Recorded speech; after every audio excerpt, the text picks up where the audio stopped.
ஒருத்தர் ரொம்பவும் மகிழ்ச்சியா வந்துகிட்டு இருந்தார். என்ன விஷயம்னு விசாரிச்சேன். நான் தோத்து போயிட்டேன், அதுதான் மனசுக்கு மகிழ்ச்சியா இருக்கு அப்படின்னார்.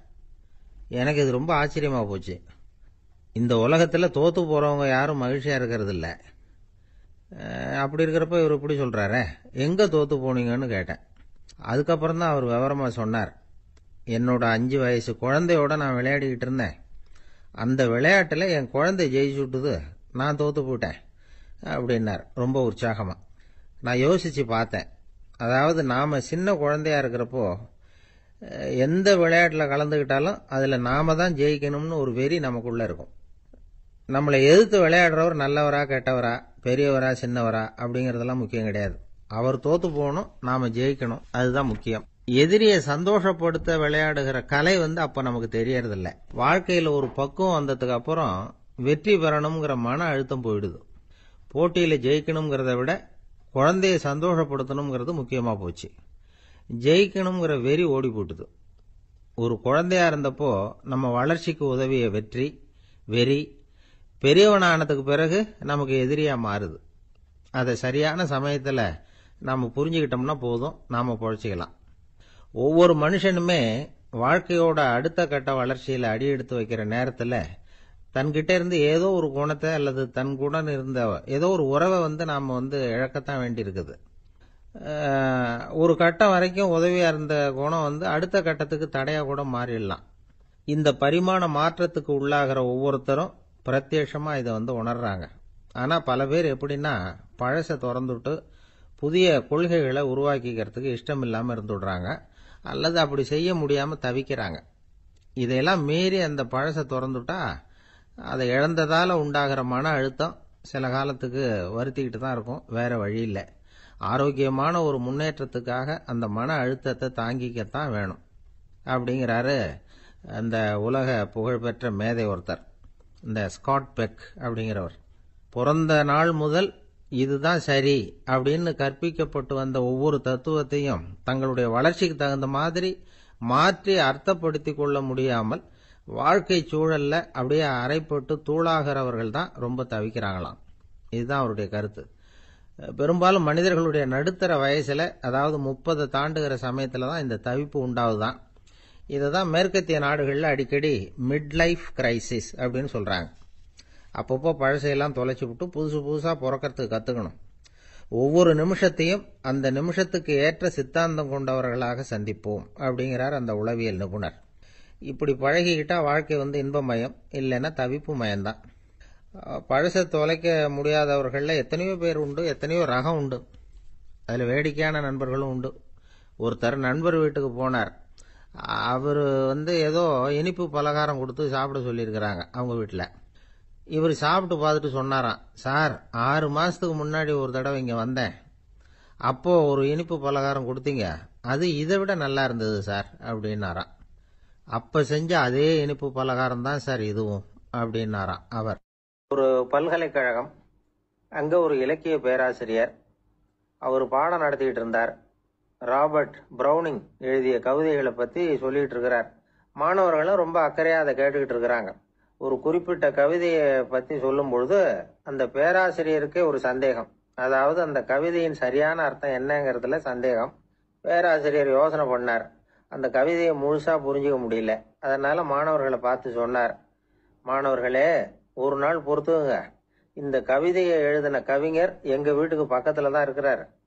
இன்னைக்கு சாயந்தரம் நான் அவரை நேரிலேயே போய் பாக்குறேன், பார்த்து இதுக்கு என்னங்க அர்த்தம்னு கேட்டுட்டு வந்துடுறேன், அதுக்கப்புறம் உங்ககிட்ட சொல்றேன் அப்படின்னாரா. அன்னைக்கு சாயந்தரமே அந்த பேராசிரியர் கவிஞரை தேடிட்டு போயிட்டார். கவிஞர் அவங்க வீட்டுல அவர் பாட்டு உட்காந்துருந்தாராம். இவர் போய் அவர் முன்னாடி உட்கார்ந்தார். அப்புறம் கேட்டார், ஐயா, அந்த கவிதையின் முழு பொருள் என்னன்னு தெரிஞ்சுட்டு போறதுக்காக வந்திருக்கிறேன் அப்படின்னாராம். எந்த கவிதை அப்படின்னாராம் அவரு. இவர் அந்த கவிதையை சொல்லியிருக்கார். கவிஞர் கொஞ்சம் யோசனை பண்ணிவிட்டு அப்புறம் சொன்னாராம், பேராசிரியரே, நீங்க கொஞ்சம் தாமதமா வந்துட்டீங்கன்னாராம். இவருக்கு ஒன்னும் புரியல. நீங்க என்ன சொல்றீங்க, நான் தாமதமா வந்துட்டேன்னா? நீங்க தான் உயிரோட இருக்கிறீங்களே, அப்படி இருக்கும்பொழுது நான் தாமதமா வந்துட்டேன்னா அது எப்படி அப்படின்னு இவர் குழம்பி இருக்கிறார். இப்ப கவிஞர் சொன்னாராம், ஐயா, நான் உயிரோட இருக்கிறேன்னா இல்லையாங்கிறது முக்கியம் இல்லை. நான் அந்த கவிதை வரிகளை எழுதினப்போ 2 பேருக்கு அதோட அர்த்தம் தெரிஞ்சிருந்தது. இப்போ ஒரே ஒருத்தருக்கு தான் அதோட அர்த்தம் தெரியும் அப்படின்னாராம். பேராசிரியர் யோசனை பண்ணியிருக்கார். அப்படின்னா அந்த ஒருத்தர் கவிஞர் ராபர்ட் ப்ரௌனிங்கை தவிர வேற யாரா இருக்க முடியும்? இவர் தான் அப்படிங்கிறத அவர் மனசுல நினைச்சுக்கிட்டார். அதனால சொன்னார், ஐயா, நான் தாமதமா வரல, அந்த கவிதையின் பொருள் என்ன அது சொல்லுங்கன்னார். பேராசிரியரே, நான் சொல்றது உங்களுக்கு புரியலன்னு நினைக்கிறேன். நான் இந்த வரிகள் எழுதினப்போ 2 பேருக்கு அதோட அர்த்தம் தெரிஞ்சிருந்தது. அந்த 2 பேர் யாருன்னா, ஒருத்தர் ராபர்ட் ப்ரௌனிங், அதாவது நான், இன்னொருத்தர் கடவுள். இப்போ அது கடவுளுக்கு மட்டும்தான் தெரியும். நானே இதை பத்தி பல தடவை யோசனை பண்ணி பார்த்தேன். இது ரொம்ப அழகானது, ஆனாலும் ரொம்ப வழுக்கலானது. அதை பிடிச்சிட்டோம்னு நினைச்சிட்டு இருக்கும் பொழுதே காத்து மாதிரி அது உங்ககிட்ட இருந்து ஓடி போயிடுது. எனக்கு ரொம்பவும் வருத்தமா தான் இருக்குது. நிச்சயமா நான் தான் இந்த வரிகளை எழுதியிருக்கிறேன். அதுல அர்த்தம் இருக்குங்கிறது எனக்கு தெரியும். அதை நான் உணர்றேன். ஆனா நீங்க என்னை மன்னிக்கணும். எனக்கே கூட அதை என்னால விளக்க முடியல. அப்படி இருக்கும் பொழுது உங்களுக்கு எப்படி அதை நான் விளக்க முடியும் அப்படின்னு அந்த கவிஞர். அனுபவிக்கப்படக்கூடிய எல்லாமே விளக்கப்படக்கூடிய ஒன்றல்ல, விளக்கப்படும் எல்லாமே அனுபவிக்கப்படக்கூடிய ஒன்றல்ல அப்படிங்கிறது ஞானிகளுடைய கருத்து. அதுக்காக தான் அந்த சம்பவம். வாழ்க்கையில நீங்கள் தொடர்ந்து ஆய்வு செய்து கொண்டே இருக்கக்கூடிய விளக்கங்களை ஒருபோதும் அடைய முடியாத பரிமாணங்கள் இருக்கிறதுனால தான் அது அலுப்பு தட்டாம இருக்குது. உங்களால நிறைய அனுபவிக்க முடியும். இருந்தாலும் நீங்கள் அனுபவித்து அறிந்த விஷயங்கள் கூட வார்த்தைகளால விளக்கப்பட முடிவதில்லை அப்படிங்கிறது பெரியோர் சிந்தனை. இதெல்லாம் ஒரு பக்கம் இருக்கட்டும். நமக்கு தெரிஞ்ச பேராசிரியர் ஒருத்தர் 1 மணி நேரம் ரொம்ப விவரமா வகுப்பு எடுத்தார். கடைசியா சொன்னார், மாணவர்களே, ரொம்ப எளிமையா விளக்கமா எல்லா விவரமும் சொல்லியிருக்கிறேன். அதனால இதுல உங்களுக்கு சந்தேகம் வர்றதுக்கு வாய்ப்பே இல்லை. இருந்தாலும் கேட்க வேண்டிய கடமை கேட்கிறேன். இது வரைக்கும் நடத்தினதுல யாருக்காவது ஏதாவது சந்தேகம் உண்டா அப்படின்னு கேட்டாராம். எனக்கு ஒரே ஒரு சந்தேகம் தான் சார் அப்படின்னு எழுந்திரிச்சு நிக்கிறான் ஒருத்தன். என்னன்னு கேட்டாராம். இது வரைக்கும் நீங்க என்ன பாடம் சார் நடத்துனீங்க அப்படின்னானா அவன். ஒரு மனிதர், அவர் யாருக்கிட்டே தொலைபேசியில பேசிட்டு இருக்கிறார். கொஞ்சம் தூரத்துல நாம நிக்கிறோம். எட்டத்துல இருந்துகிட்டு அவரை கவனிக்கிறோம். அவர் போன்ல பேசுறத, அவர் பேசுகிற வார்த்தைகள் என்ன அப்படிங்கறது நம்ம காதுல விழல. ஆனாலும் அவர் பேசிக்கிட்டு இருக்கிறது நல்ல செய்தியா கெட்ட செய்தியா அப்படிங்கறத நம்மால யூகிக்க முடியும். மகிழ்ச்சியான செய்தியை பேசும்போது முகம் மலருது, புன்னகை பூக்குது. இதுல ஒண்ணு நீங்க கவனிக்கணும். தொலைபேசியில நாம பேசுறப்போ நம்மோட பேசுறவர் எதிரில் இல்ல. அவர் தொலைபேசி வழியா நம்ம குரலை மட்டும்தான் கேட்க போறார். நம்ம முகத்தை அவர் பார்க்க போறது இல்ல. அப்படி இருந்தும் அப்ப நம்ம முகம் ஏன் மலரணும் அப்படின்னா, இதுதான் உடல் மொழி, பாடி லாங்குவேஜ் அப்படின்னு சொல்றாங்க. நம்ம அறியாமலேயே நம்ம உடம்பு செய்திகளை தெரிவிக்குது பாருங்க, அதுதான் உடல் மொழி. ஒரு மனிதர் தொலைபேசியில பேசிக்கிட்டு இருக்கிறத நீங்க தூரத்துல இருந்து கவனிச்சுக்கிட்டே, அவர் நண்பரோட பேசுறாரா, மனைவியோட பேசுறாரா, குழந்தையோட பேசுறாரா, இல்ல மேல் அதிகாரி கிட்ட பேசுறாரா, அல்லது அவருக்கு கீழே பணிபுரிகிறவர்கள் கிட்ட பேசுறாரா அப்படிங்கறத கண்டுபிடிக்கலாம். அதுக்கு காரணம் அவருடைய உடல் மொழி. இந்த உடல் மொழி கூட நம்ம வாழ்க்கையின் முன்னேற்றத்துக்கு பயன்படும். இத பத்தி எல்லாம் கூட சில நிபுணர்கள் ஆராய்ச்சி பண்ணி பார்த்திருக்கிறாங்க. அவங்க சில விவரங்களை சொல்றாங்க. குறிப்பா ஒருத்தர் தன்னுடைய நாற்காலியில கிட்டத்தட்ட படுத்துக்காத குறையா உட்கார்ந்து இருக்கிறாருன்னு வச்சுக்கோங்க. எதிர இருக்கிறவர் பேசுறது அவருக்கு பிடிக்கலன்னு அர்த்தமா.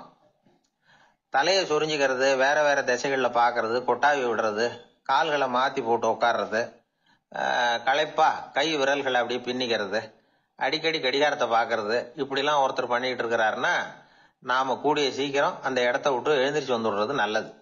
ஏன்னா இதெல்லாம் அவருடைய சலிப்பு, சோர்வு, ஆர்வமின்மை, இதுக்கு அடையாளங்கள்.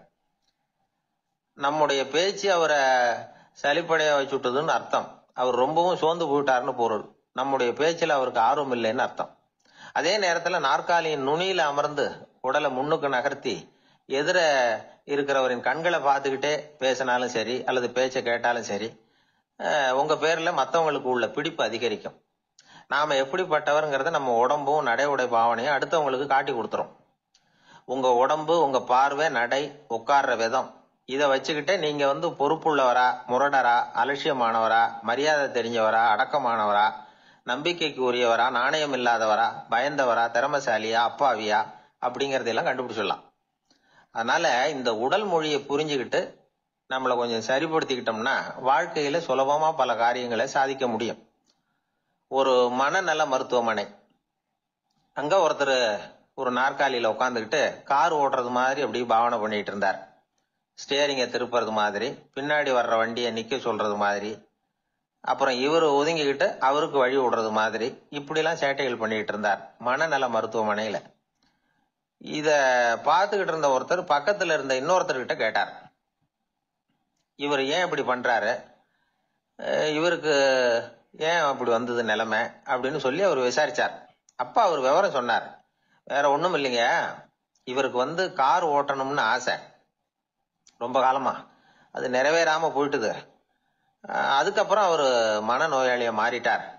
இங்க அழைச்சிட்டு வந்தாங்க. இங்க அழைச்சிட்டு வந்ததுல இருந்து அப்படிதான் பண்ணிட்டு இருக்கிறார். அப்ப கார் ஓட்டுறது மாதிரிலாம் பாவனை பண்ணிட்டு இருப்பார், திருப்புறது மாதிரி பண்ணுவார், பின்னாடி வர்றவங்களுக்கு இடம் விடுவார், இப்படிலாம் செய்யறார் அப்படின்னு விவரம் சொன்னாங்க. நீங்க சொல்லப்படாதா, இப்ப நீங்க கார் ஓட்டல, வெறும் நாற்காலியில தான் உட்கார்ந்து இருக்கிறீங்க அப்படின்னு நீங்க சொல்லப்படாதா அவருக்கு அப்படின்னு கேட்டாங்க. அது முடியாதுங்க, ஏன்னா அந்த காரை கழுவுறதுக்காக அவர் தினமும் எனக்கு 10 ரூபா கொடுத்துக்கிட்டு இருக்கிறார் அப்படின்னாராம் அங்க வேலை செஞ்சுக்கிட்டு இருந்த ஒருத்தர். அதனால வாழ்க்கையில நாம இந்த உடல் மொழியை புரிஞ்சுக்கணும். உடல் மொழிங்கிறது இப்ப ஆரம்பத்துல சொன்னது மாதிரி அந்த தொலைபேசியில பேசுறவங்கள தூரத்துல இருந்து பார்த்தாவே அவர் யாருகிட்ட பேசுறாரு என்ன பேசுறாருன்னு தெரியும். நம்ம முகத்தை நல்லா வச்சுக்கணும். உடல் மொழிய நம்ம புரிஞ்சுக்கிட்டு பயன்படுத்த ஆரம்பிச்சோம்னா எந்த முயற்சி பண்ணினாலும் அதுல வெற்றி நிற்கும். ஒரு வயசான அம்மா தெரு வழியா போயிட்டு இருந்தாங்க. அவங்க கையில என்னத்தையோ வச்சுக்கிட்டு அதை அடிக்கடி பார்த்துக்கிட்டே இருந்தாங்க. ஒருத்தன் மெதுவா அவங்க கிட்ட போய் கையில் இருக்கிறது என்ன அப்படின்னு எட்டி பார்த்தா அவங்க கையில 4 பல்லு இருந்துதான். இவன் ஆச்சரியமா அந்த அம்மாவை பார்த்தான். ஏம்மா, உனக்கு என்ன பைத்தியமா, ஏது இந்த பல்லு, இதை என்னத்துக்காக கையில வச்சுக்கிட்டு அலைஞ்சிக்கிட்டு இருக்கிற அப்படின்னு கேட்டிருக்கான்.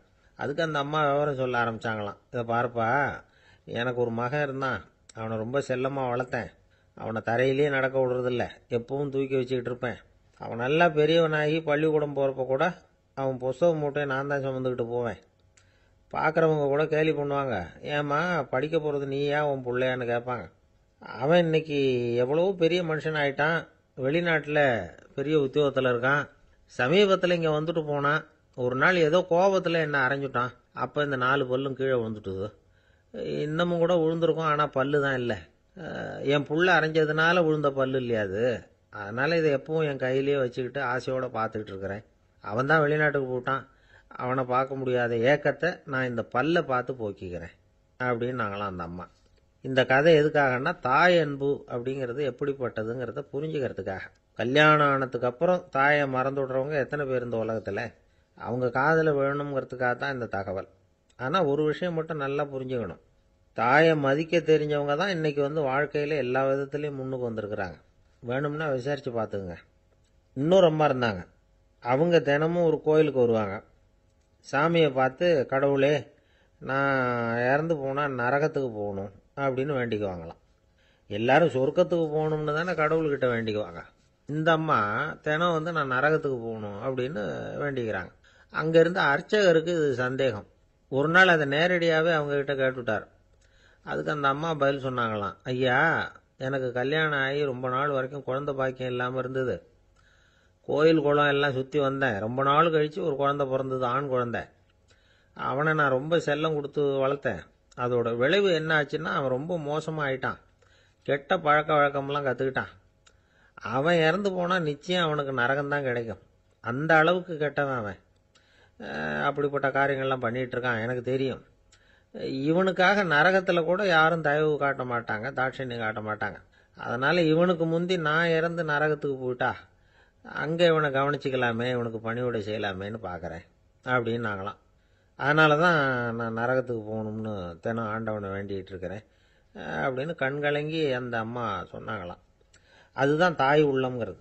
தாயின் பெருமையை சரியாக உணர்ந்துட்டா அவங்களுக்கு எப்பவும் எந்த கஷ்டமும் வராது. இது ஏதோ உபதேசத்துக்காக சொல்கிற வார்த்தை இல்லை, உண்மையான வார்த்தை. இந்த விவரத்தையெல்லாம் நண்பர் ஒருத்தர்கிட்ட சொல்லிக்கிட்டு இருந்தேன். அவர் கொஞ்ச நாள் கழித்து என்னை தேடி வந்தார். அவர் கையிலேயே 4 பல்லு வச்சுருந்தார். என்னங்க ஆச்சு, ஏதுங்க இந்த பல்லு அப்படின்னு விசாரித்தோம். உங்கள் உபதேசத்தை கேட்டுட்டு இந்த உலகத்தில் எல்லாரையும் தாயாக நினைக்க ஆரம்பிச்சிட்டேன். ஒரு அம்மாவை கடத்தரில் பார்த்து தாயேன்னு கூப்பிட்டேன். அவங்க உடனே பலார்னு என்னை அரைஞ்சுட்டாங்க, பல்லு விழுந்துட்டுது. அதை தான் பொறுக்கி எடுத்துக்கிட்டு நேராக உங்களை தேடி வந்துக்கிட்டு இருக்கிறேன்னார். தாயேன்னு தானே கூப்பிட்டீங்க, அதுக்கு ஏன் அரைஞ்சாங்க அப்படின்னு கேட்டோம். நான் தாயேன்னு கூப்பிட்டது அவங்க காதில் நாயேன்னு விழுந்துட்டு தான். அதுதான் இப்படி ஆயிட்டுது அப்படின்னார். என்ன சார் உங்கள் பையன் என்ன செஞ்சுக்கிட்டு இருக்கிறான் இப்போ அப்படின்னு கேட்டார் ஒருத்தர். அடிக்கடி கண்ணாடி முன்னாடி நின்று அழகு பார்த்துக்கிட்டு இருக்கிறான் சார் அப்படின்னாரு அப்பா. இளம் பருவம் இப்படிதான் இருக்கும், அதையெல்லாம் சாதாரணமாக நினச்சிடாதீங்க அப்படின்னாரு அவரு. என்ன சார் சொல்கிறீங்க, கண்ணாடி முன்னாடி நின்றுக்கிட்டு நேரத்தை வீணாக்கிக்கிட்டு இருக்கான், அதை ஒரு பெரிய விஷயமா நான் நினைக்கணுமா அப்படின்னாரு இவர். இளம் பருவத்தில் இளைஞர்களுக்கும் சின்ன பொண்ணுங்களுக்கும் அடிக்கடி கண்ணாடியில் பார்க்கணும்னு தோணும். அது வெறுமனே அழகு பார்க்கறது மட்டும் இல்லை, அவங்க தங்களையே தேடி கண்டுபிடிக்கிற ஒரு முயற்சி அது. இது ஒரு மனோதத்துவ விளைவு. இது வரைக்கும் சின்ன பிள்ளையா இருந்துட்டோம், இனிமேல் நாமளும் மற்றவங்க மாதிரி மனிதர்கள் தான் அப்படிங்கிற உணர்வு அவங்களுக்கு வருது. தங்களோட முகம் எப்படி இருக்குது, அழகு எப்படி இருக்கு, உடம்பு நேரம் எப்படி இருக்கு, முடி எப்படி இருக்கு அப்படிங்கறதையெல்லாம் கண்டுபிடிக்கிறாங்க. அதுக்கப்புறம் இன்னொரு ஆணோ பொண்ணோ தன்னை கவனிக்கணும் அப்படின்னு நினைக்கிறாங்க. இதெல்லாம் மனோதத்துவ உண்மைகள், இதெல்லாம் இயற்கை. இதை பார்த்துட்டு பெத்தவங்க பிள்ளைங்க கெட்டு போட்டாங்க அப்படின்னு நினைக்கக்கூடாது, அவங்கள திட்டிகிட்டே இருக்கக்கூடாது. இன்னைக்கு பல குடும்பங்கள்ல இதுதான் நடந்துகிட்டு இருக்குது. மனுஷ வாழ்க்கையிலேயே இப்படியும் இல்லாத அப்படியும் இல்லாத ஒரு பருவம் இளம் பருவம். 13லேருந்து 19 வயசுக்கு உட்பட்ட ஆண்கள் பெண்கள் இந்த வகையை சேர்ந்தவங்க, டீனேஜ் குரூப். இவங்கள சின்னவங்கன்னு நினைச்சிட முடியாது, பெரியவங்கன்னு நினைச்சிட முடியாது. இவங்க ரொம்ப சென்சிட்டிவ். சமூகம் நினைச்சா இவங்களை நல்லவங்களாவும் ஆக்கலாம், கெட்டவங்களாவும் ஆக்கலாம். கொஞ்சம் அக்கறை எடுத்துக்கிட்டா பெரிய பெரிய மேதைகளையும் விஞ்ஞானிகளையும் உருவாக்கலாம். ஆனால் நடக்கிறது என்ன தெரியுமா, அநேகமாக இவங்களை யாருமே சரியாக புரிஞ்சுக்கிறது இல்லை, இவங்களை சரியாக நடத்துறதும் இல்லை. இது வரைக்கும் நாம் சொல்கிறத கேட்டுக்கிட்டு இருந்தான், இப்பெல்லாம் அவன் இஷ்டத்துக்கு நடக்க ஆரம்பிச்சுட்டான் அப்படின்னு வருத்தப்படுற பெற்றோர்கள் அதிகம். இது வருத்தப்படுற விஷயம் இல்லை, சந்தோஷப்பட வேண்டிய விஷயம். உங்கள் புள்ள சொந்தமாக யோசிக்க ஆரம்பிக்கிறதும் நடந்துக்க ஆரம்பிக்கிறதும் ஒரு தப்பான விஷயமா? அவன் கடைசி வரைக்கும் உங்கள் பேச்சையே கேட்டுக்கிட்டு இருக்கணுங்கிறது என்ன நியாயம்? இன்னைக்கு இளைஞர்களை பெரியவங்க தப்பா புரிஞ்சுக்கிட்டு தவறா நடத்துறதுனால தான் அவங்களுக்கு வெறுப்பு, எரிச்சல், மனக்கசப்பு எல்லாம் உண்டாகுது. பெத்தவங்க சரியா மதிக்கிறது இல்லை அப்படிங்கிற ஒரே காரணத்தினாலேயே வீணா போகிற பிள்ளைங்க இன்னைக்கு அதிகம். சரி, பெத்தவங்களுக்கு இன்னைக்கு என்னதான் புத்தி சொல்ல வர்றீங்க அப்படின்னு கேட்குறீங்களா? நாம எதையும் சொல்ல வரல, ஆனா அது சம்பந்தமான சில நிபுணர்கள் சொல்லி இருக்கிறத உங்க காதுல போட்டு வைக்கலாம். அது என்னன்னா, பிள்ளைங்க கிட்ட அன்பு செலுத்துங்க. குழந்தையா இருந்தப்போ எவ்வளவு பாசமா இருந்தீங்க, வளர வளர அதை ஏன் குறைச்சிக்கிறீங்க? பெத்தவங்களின் அன்பான வார்த்தைகளுக்கு ஏங்குறவங்க தான் இன்றைய இளைஞர்கள். அவங்க எதை சொன்னாலும் அதை அக்கறையா காது கொடுத்து கேளுங்க, அலட்சியப்படுத்தாதீங்க.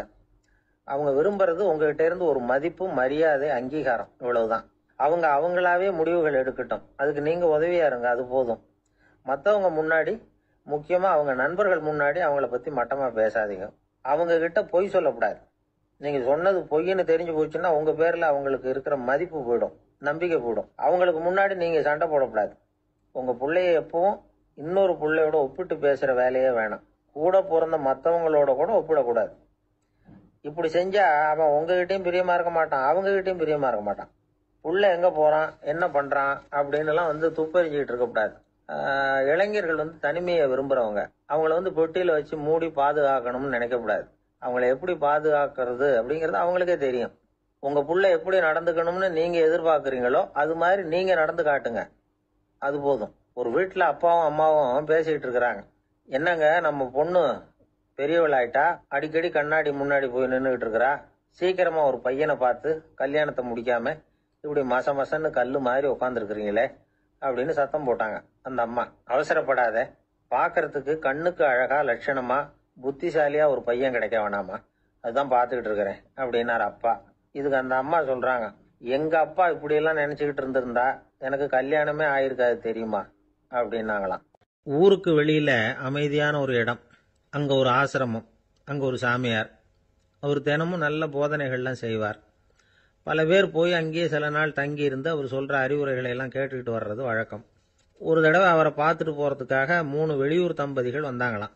அந்த மடத்திலேயே சாப்பிட்டுக்கிட்டு தங்கி இருந்து அவங்களுடைய போதனைகளை கேட்டுக்கிட்டு போகணுங்கிறது அவங்க நோக்கம். காலையில குளிச்சுட்டு பூஜையில உட்கார்ந்தார் அந்த சுவாமி. இவங்களும் குளிச்சுட்டு அந்த பூஜையை பார்க்கறதுக்காக அவர் முன்னாடி உட்கார்ந்தாங்க. பூஜை ஆரம்பமாச்சு. சம்பிரதாயப்படி அது ரொம்ப நேரம் நடந்துகிட்டே இருக்குது. இவங்களுக்கு நல்ல பசி இருந்தாலும் இந்த நேரத்தில் அதை எப்படி வெளியில் காட்டிக்கிறது? பேசாமல் இருந்தாங்க. அந்த சுவாமி பூஜையை முடித்தார். அதுக்கப்புறம் பேச ஆரம்பித்தார். பேச்சு அருமையாக தான் இருந்தது, அமிர்தமாக தான் இருந்தது. இருந்தாலும் இவங்களுக்கு இருக்கிற வயிற்று பசி அது சரியாக கவனிக்க விடலை. அந்த சுவாமியே இதை கவனிச்சதா தெரியல. இவங்களுக்கு மனசுக்குள்ள ஒரு எண்ணம், உள்ள சாப்பாடு தயாராகிட்டு இருக்கும் போல இருக்கு, இந்த பேச்சு முடிஞ்சது நம்மளை உள்ள அழைச்சிட்டு போய் சாப்பாடு போடுவாங்கன்னு நினைக்கிறோம் அப்படின்னு இவங்களாம் நினச்சிக்கிட்டாங்க. ஆனால் சுவாமி இதை பற்றி எதுவுமே பேசலை, கண்டுக்கல. ஒரு அம்மாவால் அதுக்கு மேலே சும்மா இருக்க முடியுமா? முடியல. சாப்பாட்டை கவனிக்கலாமா அப்படின்னு சொல்லி மெதுவாக ஆரம்பித்தாங்க. ஓ கவனிக்கலாமே அப்படின்னு உள்ளே அழைச்சிட்டு போனார் சுவாமி. இவங்க ரொம்ப அவசரமாக எழுந்திருச்சு உள்ளே ஓடினாங்க. அங்கே ஒரு மேஜை மேலே ஒரு கிண்ணம் மூடி இருந்தது. ஓ இதுதான் சாப்பாட்டு மேஜை போல இருக்கு, இங்கே சாப்பாடு வந்துடும் அப்படின்னு நினச்சாங்க. உடனே போய் சுற்றி உட்காந்துக்கிட்டாங்க. சுவாமி அந்த கிண்ணத்தை எடுத்து அந்த அம்மா கிட்ட கொடுத்தார். அவங்க அதை வாங்கி மூடியை திறந்து பார்க்குறாங்க. உள்ளே ஒரு சாவி இருக்குது. ஓ சரிதான், இது சமையலறை சாவி போல இருக்கு, அங்கே போய் அதை திறந்து சாப்பாட்டை நாமே எடுத்துக்கிட்டு வந்து இங்கே வச்சுக்கிட்டு சாப்பிடணும் போல இருக்கு அப்படின்னு நினச்சாங்க. சாவி இருக்கு இல்லையா, வாங்க பூட்டு நிறையா காட்டுறேன் அப்படின்னு சுவாமி அவங்கள அழைச்சிட்டு போனார், காட்டினார். இவங்க அந்த அறையை ரொம்ப அவளோட திறந்தாங்க. உள்ளே பார்த்தா அங்கே அரிசி, பருப்பு, விதவிதமான காய்கறி எல்லாம் இருக்குது. சமையலுக்கு வேண்டிய மிளகாய், எண்ணெய், பால், தயிர், நெய் இப்படி எல்லாமே இருக்குது. அடுப்பு, விறகு, நெருப்பு போட்டி அது கூட அங்கே இருக்குது. சாப்பாடு தயாராக இருக்கும்னு நினச்சிக்கிட்டு போனால் இப்படி இருக்குதே அப்படின்னு சொல்லி அதை பார்த்ததும் ரொம்ப சோர்ந்து போட்டாங்க அவங்க. சுவாமி என்ன இது சாப்பாடு இல்லையா அப்படின்னாங்க. அதுதான் சாப்பாட்டுக்கு வேண்டிய எல்லாம் இங்கே இருக்குதே, அடுப்பு மூட்டி நீங்கள் தான் அவங்கவுங்க ருசிக்கு தகுந்த மாதிரி சமைச்சுக்கணும், இந்த சன்னியாசிக்கு எப்படி சமைக்க தெரியும் அப்படின்னு கேட்டார் சுவாமி. சாப்பாடு தயாராக இருக்கும்னு நாங்கள் எதிர்பார்த்தோம் அப்படின்னாங்க.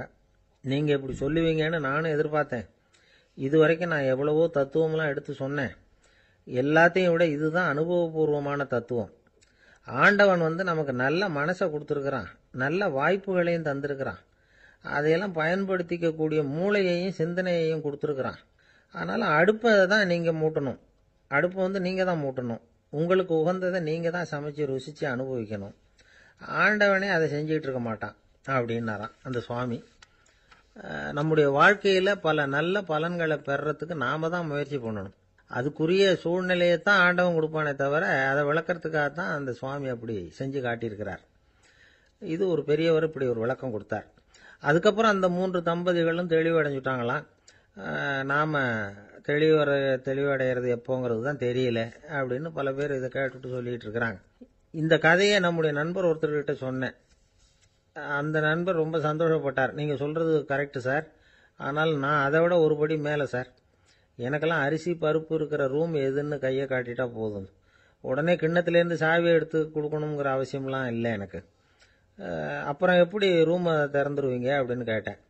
பூட்டை உடைச்சி திறந்துருவேன், அதுதான் எனக்கு பழக்கம் அப்படிங்கிறார். அவருடைய சீடர்கள் கொஞ்சம் பேர் ஒரு பாதை வழியா நடந்து போயிட்டு இருக்கிறாங்க. வழியில ஒரு ஆறு, அதை கடக்க வேண்டியிருந்தது. ரொம்ப ஆழம் கிடையாது, அதனால எல்லாரும் இறங்கி நடக்க ஆரம்பிச்சாங்க. அப்போ அந்த குரு சொன்னாராம், ஞானம் பெற்றவன் ஆற்றை கடக்கும் போது அவனுடைய கால்கள் ஒருபோதும் நனையாது அப்படின்னாராம். இத கேட்டது சீடர்களுக்கு ஒன்றும் புரியல. அவங்க எல்லாரும் குழம்பி போயிட்டாங்க.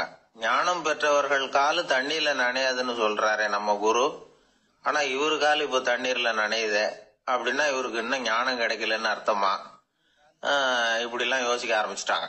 ஒரு சீடன் மெதுவா கேட்டுட்டான், சுவாமி ஞானியின் பாதங்கள் ஒருபோதும் நனையாது அப்படின்னு சொல்றீங்க, ஆனா உங்களுடைய பாதங்கள் நனைஞ்சிருக்குதே அப்படின்னா. முட்டாளே, நனைஞ்சிருக்கிற பாதங்கள் என்னுடையது இல்லைன்னார் குரு. அவரு சொல்றது சரிதான், அதுல ஒன்னும் குழப்பம் இல்லை. அந்த தண்ணீர் அவரை தொட முடியாது. குரு என்ன சொல்றாரு தெரியுமா? எதுவும் என்ன தொட முடியாது, ஏன்னா நான் இல்லை அப்படிங்கிறார். நானே இல்லைங்கிறப்போ எதுவும் என்ன தொட முடியாது. இந்த கால் என்னுடையதுங்கிற நினைப்பு இருந்தா தானே தண்ணீர் அதை தொடர்றது எனக்கு தெரியும். நீங்க ஒரு குருவோட தொடர்பு கொள்ளுகிற போது ஒன்னு ஞாபகத்துல வச்சுக்கணும், அவர் யாராகவும் இல்லாத ஒருத்தர், அதாவது நோபடி. நீங்க தொடர்பு கொள்றது ஒரு ஸ்தூல பொருளோட அல்ல, ஒரு தோற்றத்தோட மட்டுமே. இதெல்லாம் பெரியவங்க பேசுற பேச்சு. அந்த அளவுக்கு நான்கிற உணர்வே இல்லாம இந்த உலகத்துல நம்மால வாழ முடியுமா? அது நடைமுறை சாத்தியமா? பற்றில்லாமல் வாழணும்னு பல பேர் அறிவுரை சொல்றாங்க. நம்ம லெவல்ல நாம குறைஞ்சபட்சம் பேராசை இல்லாம வாழ கத்துக்கிட்டா போதும். ஒருத்தன் நிலத்தை உழுதுகிட்டு இருந்தான். ஏறுகால ஏதோ தட்டுப்பட்ட மாதிரி தெரிஞ்சது. என்னன்னு பார்த்தான், அழகான சிலை ஒண்ணு கிடைச்சது.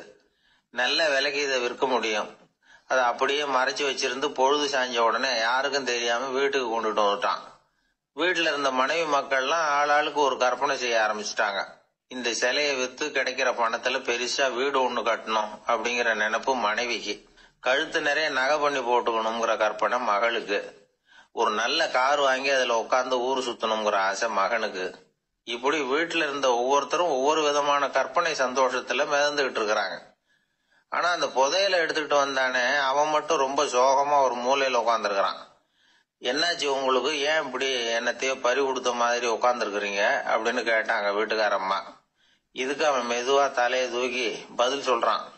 அந்த நாள்ல காணாம போனது 18 சிலைகள் அப்படின்னு என்னுடைய பாட்டனார் சொல்லுவார். இன்னும் 17 சிலைகள் எங்க புதைஞ்சு கிடக்குதோ தெரியலையே அப்படின்னு பெருமூச்சு விட்டான்.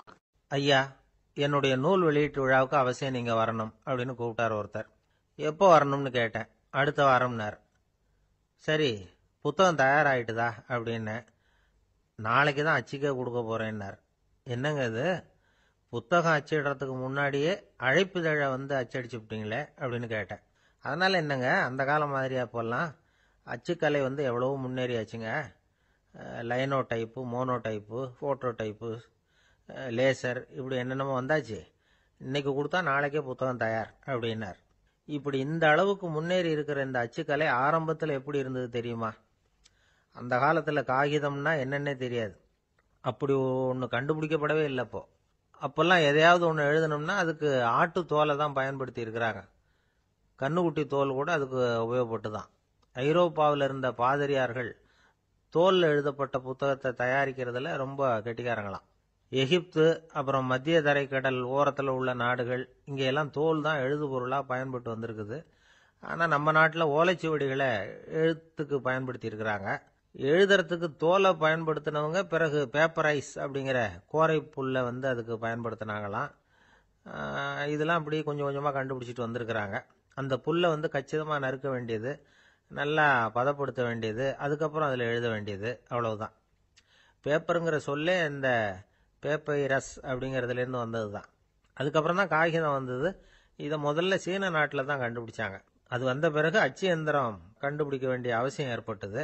அதை கண்டுபிடிச்சவர் ஜெர்மானிய அறிவியல் அறிஞர் ஜான் கூட்டன்பர்க். அச்சு கலைக்கு அடித்தளம் அமைச்சவர் அவர் தான். ஜெர்மனியில் மெயின்ஸ் அப்படிங்கிற ஊரில் 1399 பிறந்தார். அவரோட மாமன் ஒருத்தர் உலோக வேலையில் வல்லவர். அவர்கிட்ட அந்த வேலையை கற்றுக்கிட்டார். அதோட வைர கற்களை வந்து பட்டை தீட்டுறதுலையும் ரொம்ப தேர்ச்சி பெற்றிருந்தார். இளம் வயசுலேயே சும்மா இருக்க மாட்டாராம். எதை செஞ்சாலும் அதை திறமையாக செய்வாராம். அவர் தான் முதல்ல மர அச்சு எழுத்துக்களை உருவாக்கினார். அது மேலே மை தடவி பிரதிகள் எடுத்தார். அதுக்கப்புறம் உலோக எழுத்துக்கள், முதல்ல காரியம், அப்புறம் இரும்பு, அப்புறம் கலப்பு உலோகம். பிறகு அச்சடிக்கிறதுக்கு எந்திரம் ஒன்றையும் உருவாக்கினார். முதல்ல பைபிள் அச்சடித்தார். 1468 அவர் இறந்து போனார். 16ஆம் நூற்றாண்டில் மேலை நாடுகளிலிருந்து மர எழுத்துக்களை கொண்டுகிட்டு வந்து தமிழ்நாட்டில் கிறிஸ்துவ நூல்களை அச்சிட்டாங்க. அப்பெல்லாம் வந்து அச்சகங்கள் வந்து போதிய அளவுக்கு இங்கே இல்லை. அதுக்கு என்ன காரணம்னா, இந்தியர்கள் வந்து அச்சகங்களை நடத்தக்கூடாது அப்படின்னு சட்டம். 1835 வரைக்கும் அந்த சட்டம் வந்து நடைமுறையில் இருந்தது. இந்த நிலைமையில் அங்கேயும் இங்கேயுமா 1-2 அச்சகங்கள் ஆரம்பமாச்சு. 1713 தரங்கம்பாடியில் லூதரன் மிஷன் அச்சகம், அதே ஆண்டில் சென்னையில் SPCK அச்சகம். இது ரெண்டும் தான் இந்தியாவில் முதல்ல தொடங்கப்பட்ட அச்சகங்கள். ஆட்டுத்தோல்லையும் ஓலைச்சுவடியிலையும் எழுதப்பட்ட எழுத்துக்கள் இன்னைக்கு எங்கேயோ போயிட்டுது. ஆனால் நம்ம ஊரில் எழுத்தாளர்கள் நிலைமை தான் ஒன்றும் சொல்லிக்கிறது மாதிரி இல்லை. நம்ம ஆள் ஒருத்தர் சொன்னார், சார், நான் சொந்தத்தில் ஒரு அச்சாபீஸ் வச்சுருந்தேன், இப்போவும் வச்சிருக்கிறேன். அதனால் என்னுடைய படைப்புகளை புத்தகமாக வெளியிடுறதுல எனக்கு ஒன்றும் கஷ்டம் இல்லை. வருஷத்துக்கு ஒரு புத்தகம் எழுதி வெளியிட்டுருவேன்.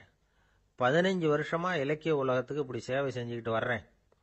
ஆனால் இந்த வருஷம்தான் வாசகர்கள் வந்து எனக்கு பாராட்டு விழா நடத்தி இருக்கிறாங்க அப்படின்னார். இந்த வருஷம் அப்படி என்ன விசேஷம் அப்படின்னு கேட்டோம். இந்த வருஷம்தான் நான் எந்த புத்தகம் எழுதி வெளியிடாமல் இருந்தேன், அதுக்காகத்தான் எனக்கு இந்த பாராட்டு விழா அப்படின்னார். ஒருத்தர் மனசுல நிம்மதி இல்லாம உட்கார்ந்துருந்தார். என்ன சார் விஷயம் அப்படின்னு விசாரிச்சேன். அகலக்கால் வச்சுட்டேன், அதுதான் அவதிப்படுறேன்னார். விவரமா சொல்லுங்கன்னு. வீடு கட்டணும்னு ஆரம்பிச்சேன், வேலை பாதியிலேயே நிக்குது, கையில பணம் இல்லை அப்படின்னார். இது மாதிரி ஆசாமிகள் பல பேரை நீங்க பார்த்துருக்கலாம். இவங்கெல்லாம் சுலபமா மன அழுத்தத்துக்கு ஆளாயிடுறாங்க. மன உளைச்சல், அதாவது ஸ்ட்ரெஸ் அப்படின்னு சொல்றோமே, அதுக்கு அடிப்படையான சில காரணங்கள் உண்டு. அதாவது மிகையாக திட்டமிடுதல் அப்படிங்கிறதும் ஒரு முக்கியமான காரணம். நடைமுறை சாத்தியம் என்னங்கிறத மனசுல வச்சுக்கிட்டு எந்த திட்டத்தையும் தீட்டணும், அப்பதான் அது சரியா வரும். ரெண்டாவது காரணம் என்ன தெரியுமா? ஒரே நேரத்துல பல்வேறு செயல்களில் ஈடுபடுறது. தொலைபேசியில பேசிக்கிட்டே கையில் இருக்கிற கடிதத்தை படிச்சுக்கிட்டே எதிரில் உட்காந்துக்கிட்டு இருக்கிறவருக்கும் அப்பப்போ பதில் சொல்லிக்கிட்டு மனசுல பல்வேறு சிந்தனைகளை அப்படியே ஓட விட்டுக்கிட்டு இருக்கிறது, இதுவும் மன அழுத்தத்தை உண்டாக்குது. மூணாவது காரணம், எதிலையும் வெற்றி மட்டும் எதிர்பார்க்கிற ஒருதலைபட்சமான ஆர்வம். நாம தொட்டதெல்லாம் வெற்றியாவே முடியணும் அப்படின்னு எதிர்பார்க்கிறவங்க ஏதாவது ஒண்ணுல தோல்வியை கண்டா தோண்டு போயிடுறாங்க. எப்படியும் முடியலாம்ங்கிற எண்ணம் ஏற்கனவே நமக்குள்ள இருந்துட்டுதுன்னா அந்த அவஸ்தை வராது. அதனால அதுவும் நம்ம வளர்த்து கொள்ள வேண்டிய ஒரு குணம். மன உளைச்சல் ஏற்படுறதுக்கு இன்னொரு காரணம், எதையும் வேகமா செஞ்சுடணும் அப்படிங்கிற துடிப்பு. அந்த துடிப்பே மனசை அழுத்த ஆரம்பிச்சிடும். எந்த ஒரு காரியத்திலையும் தாமதமோ இடையூறோ ஏற்பட்டா அதை பொறுத்துக்கிற மனப்போக்கம் வேணும். அது இல்லாதவங்க அழுத்தத்துக்கு ஆளாயிடுறாங்க. சில பேர் வேலைன்னு எந்த நேரம் பார்த்தாலும் வேலையே கதின்னு கிடப்பாங்க. பொழுதுபோக்குக்கோ உடற்பயிற்சிக்கோ குடும்பத்தில் உள்ளவங்க அல்லது நண்பர்கள் கூட கலந்துரையாடவோ கொஞ்சம் கூட நேரம் ஒதுக்க மாட்டாங்க. இந்த சுபாவம் மன அழுத்தத்தை உண்டு பண்ணும். இதையெல்லாம் புரிஞ்சுக்கிட்டு அதுல இருந்து விடுபடுறது எப்படின்னு யோசிக்கணும். வல்லுநர்கள் இது தொடர்பா சில யோசனைகளை சொல்லி வச்சிருக்கிறாங்க. அது என்னன்னா, வாழ்க்கைங்கிறது பிரச்சனைகளால பின்னப்பட்ட ஒன்று. அது எப்பவுமே முடிவடையாத ஒரு தொடர்கதை அப்படிங்கிறத முதல்ல நாம புரிஞ்சுக்கணும். ஒரே நேரத்துல ஒரு காரியத்துல மட்டுமே நாம கவனம் செலுத்தணும். அடுத்தவங்க காரியத்துல தலையிடக்கூடாது. எதையும் பேச ஆரம்பிக்கிறதுக்கு முன்னாடி நம்மை நாமே கேட்டுக்க வேண்டிய கேள்வி 2. 1, நான் சொல்ல போறது ரொம்ப முக்கியமானதா? 2வது, நான் சொல்றத அவங்க கேட்கறதுக்கு ஆசைப்படுறாங்களா? நான் பேசுறதுக்கு அது சரியான நேரம் தானா? இதை யோசிச்சு பார்த்ததுக்கு அப்புறம் எதையும் பேச ஆரம்பிக்கணும். முடிஞ்ச அளவுக்கு வளைந்து போகிற சுபாவத்தை வளர்த்துக்கணும். நம்ம நேரம் விலை மதிப்பு இல்லாதது, அதை வீணாக்கக்கூடாது. சிரிக்க தெரியலனாலும் பரவாயில்ல, முகத்துல கொஞ்சம் புன்முறுவலாவது காட்டணும். இதெல்லாம் ரொம்ப முக்கியம். அடுத்தவங்க ஏதாவது செஞ்சா உடனே நன்றி சொல்ல மறக்கப்படாது. தினமும் கொஞ்ச நேரத்தை தனிமையில செலவு பண்ணணும். மன உளைச்சல்ல இருந்து விடுபடுறதுக்கு 3 முக்கிய வழிகள் சொல்றாங்க. அதை சுருக்கமா ரெட் அப்படின்னு சொல்றாங்க. RED ஆங்கில எழுத்துல. அந்த முதல் எழுத்து R, அது என்னன்னா ரிலாக்ஸேஷன், அதாவது இடை ஓய்வு. 2வது E எக்ஸர்சைஸ், உடற்பயிற்சி. 3வது டயட், திட்டமிட்ட உணவு முறை. அதனால தியானம், மூச்சு பயிற்சி இதெல்லாம் இந்த இடை ஓய்வுக்கு வழிகள். எந்த வேலையையும் தொடர்ந்து செய்யக்கூடாது. எல்லார்கிட்டையும் கலகலப்பா பழகணும். மாசத்துக்கு ஒரு நாளாவது குடும்பத்தோட வெளியில போயிட்டு வரணும். சுலபமான உடற்பயிற்சிகளை செய்யலாம். உடற்பயிற்சிங்கிறது நமக்காக நாம செய்கிற ஒரு நீண்ட கால முதலீடு அப்படின்னு சொல்லுவாங்க. அதாவது லாங் டேர்ம் இன்வெஸ்ட்மெண்ட்டாம். அளவோட சாப்பிடணும், மெதுவா சாப்பிடணும். இதெல்லாம் கொஞ்சம் மனசுல வச்சுக்கிட்டு நடந்துக்கிட்டா மகிழ்ச்சியா வாழலாம். சில பேர் சாப்பாட்டு விஷயத்துல ரொம்ப அக்கறை எடுத்துக்கிறது உண்டு. ஒரு குண்டு ஆசாமி சாப்பிட உட்கார்ந்தார். முதல்ல ஒரு மாத்திரை சாப்பிட்டார். எதுக்குன்னு கேட்டோம். பசி எடுக்கிறதுக்குன்னார். சாப்பிட்டு முடிச்சார். பிறகு மறுபடியும் ஒரு மாத்திரை சாப்பிட்டார். இது எதுக்குன்னு கேட்டோம். சாப்பிட்டது ஜீரணமாகறதுக்கு அப்படின்னா. ஒரு நண்பர் இருக்கார். எப்ப பார்த்தாலும் கையில ஒரு புத்தகம் இருக்கும். புத்தகம் இல்லாம எங்கேயும் புறப்பட மாட்டார். எதுக்காக இப்படி எடுத்துட்டு போறீங்க அப்படின்னு கேட்டா, எனக்கு இது ஒரு நல்ல நண்பன் மாதிரி. இந்த காலத்துல எங்க போனாலும் காத்திருக்க வேண்டியிருக்கு. அது மாதிரி சமயத்துல நான் நண்பன் கூட பேசிக்கிட்டு இருப்பேன் அப்படிம்பாரான். ஒருத்தர் ஒரு பெரிய அரச பதவியில் இருந்தார். அவர் பதவியிலிருந்து இறங்க வேண்டிய சூழ்நிலை. அரசு கொடுத்திருந்த வீட்டை விட்டுட்டு வெளியில வர்றார். வரும்பொழுது 2 கையிலையும் 2 பெட்டியை எடுத்துட்டு வந்தாராம். சார், உங்களுடைய உடைமைகள் அப்படின்னு கேட்கறாங்க அங்க இருந்த ஊழியர்கள். இவர் தன்னுடைய கையில இருக்கிற பெட்டியை காட்டி, இதுதான் என்னுடைய சொத்து அப்படின்னாராம். ஒரு பெட்டியில அவருடைய உடைகள், இன்னொரு பெட்டியில அவர் விரும்பி படிக்கிற புத்தகங்கள். அவ்வளவுதான். இதுதான் இருந்துதான். புத்தகம் படிக்கிறது மனசுக்கு நல்லதுங்கிறது நமக்கு தெரியும். புத்தக வாசிப்பு உடம்புக்கும் நல்லதுங்கிறாங்க.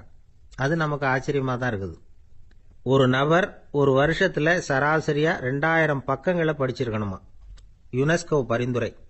ஆனா நம்ம நாட்டில் நாம சராசரியா படிக்கிறது 32 பக்கங்கள், அவ்வளவுதான்.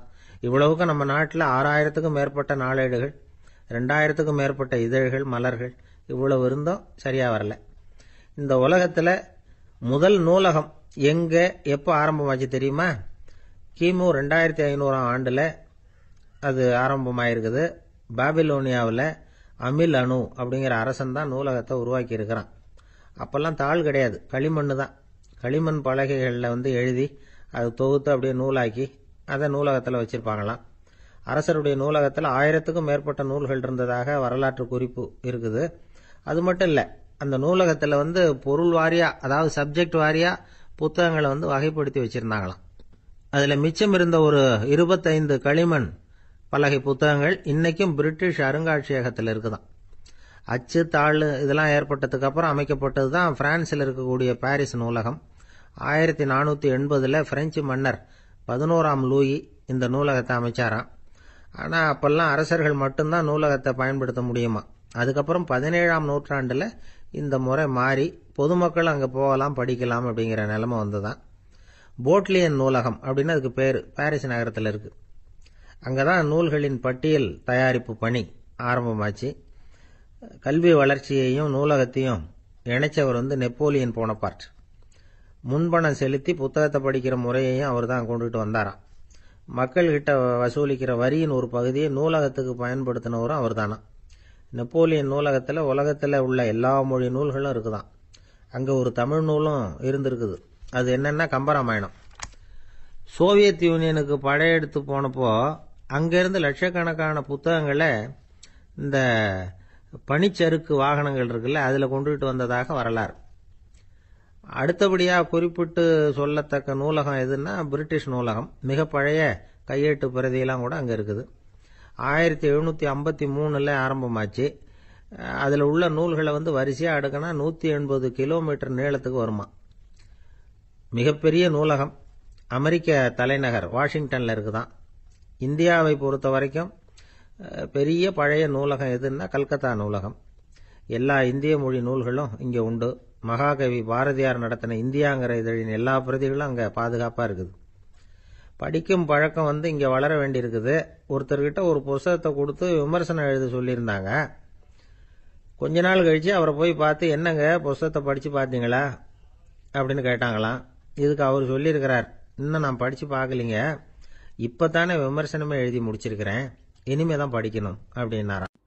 இந்த உலகத்துல எல்லாருக்கும் மகிழ்ச்சி தரக்கூடிய ஒரு பொருள் எது? இது ஒரு முக்கியமான கேள்வி. இந்த கேள்விக்கு பொருத்தமான ஒரு பதிலை உங்களால சொல்ல முடியுமா?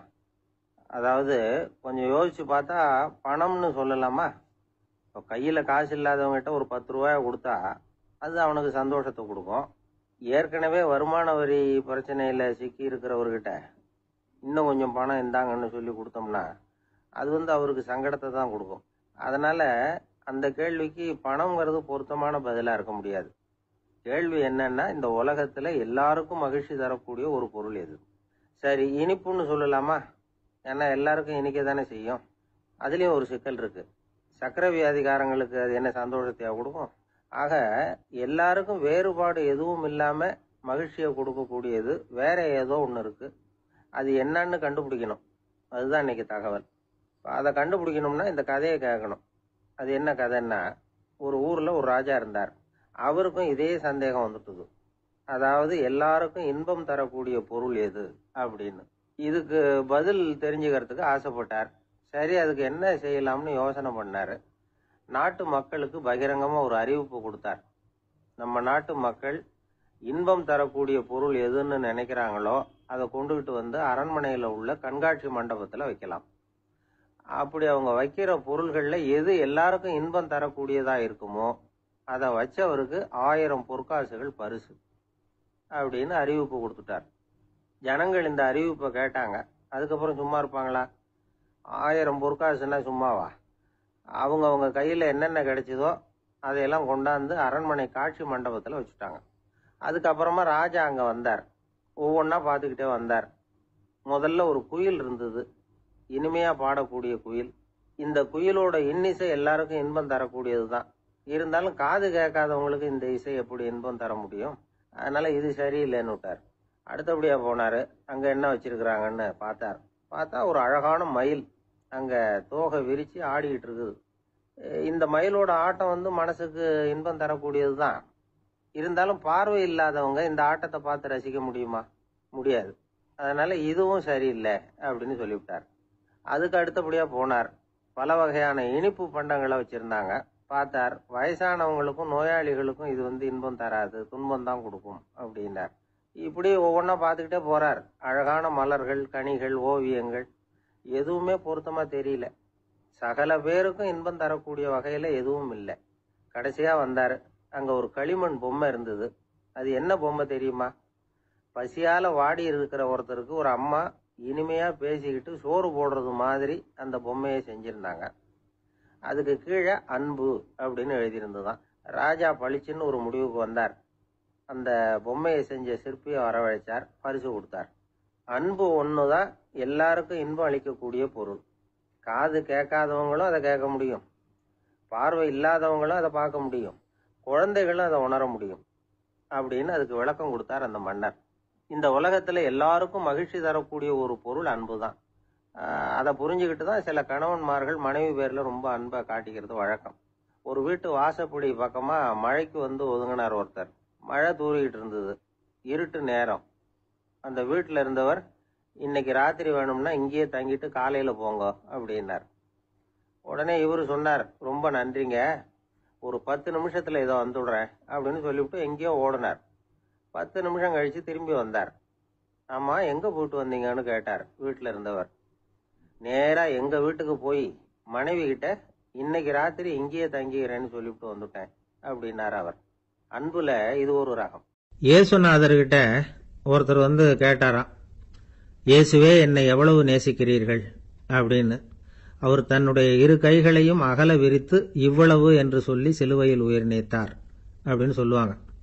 அதாவது அந்த நேசிப்புக்கு எல்லை கிடையாது, அதே போல மன்னிப்புக்கும் எல்லை கிடையாது. இது இயேசுநாதர் சொல்லி கொடுத்த ஒரு பாடம். இயேசுனுடைய சீடர்கள்ல ஒருத்தன் பீட்டர், அவன் ஒரு நாள் இயேசுநாதர்கிட்ட கேட்டிருக்கான், இயேசுவே நான் என்னுடைய தம்பி கிட்ட அடிக்கடி சண்டை போட்டுக்கிட்டு இருக்கிறேன், என்னுடைய சகோதரன் கூட, அவனை நான் எத்தனை தடவை மன்னிக்கிறது? ஏற்கனவே 7 தடவை அவனை மன்னிச்சுட்டேன் அப்படின்னு சொல்லியிருக்கிறான். அப்போ இயேசு சொன்னாராம், மன்னிக்கிறதுக்கு எத்தனை தடவைங்கிற கணக்கெல்லாம் கிடையாது. எத்தனை தடவை உன்னுடைய சகோதரன் உன்னை கோபப்படுத்துகிறானோ அத்தனை தடவை நீ மன்னிக்கிறதுக்கும் தயாரா இருக்கணும், அதுதான் அப்படின்னு சொன்னாராம். அப்போ இவனுக்கு ஒன்றும் புரியல, இது என்ன அவன் தப்பு பண்ணிக்கிட்டே இருப்பான், அவன் மன்னிச்சுக்கிட்டே இருக்கிறதா அப்படிங்கிறது மாதிரி குழப்பமா இருந்திருக்கிறான். அப்போ இயேசுநாதர் தன்னுடைய சீடன் பீட்டர் கிட்ட ஒரு கதை சொன்னாராம். அந்த கதை இன்றைக்கு நாம எல்லாரும் சிந்தித்து பார்க்க வேண்டிய ஒரு கதை. அதாவது மன்னிப்பை விரும்புகிறவர்கள் மன்னிக்கவும் தயாராக இருக்க வேண்டும் அப்படிங்கிறது தான் அந்த கதையினுடைய தத்துவம். அந்த இயேசுநாதர் சொன்ன கதை என்னன்னா, ஒரு மன்னர் இருந்தார்.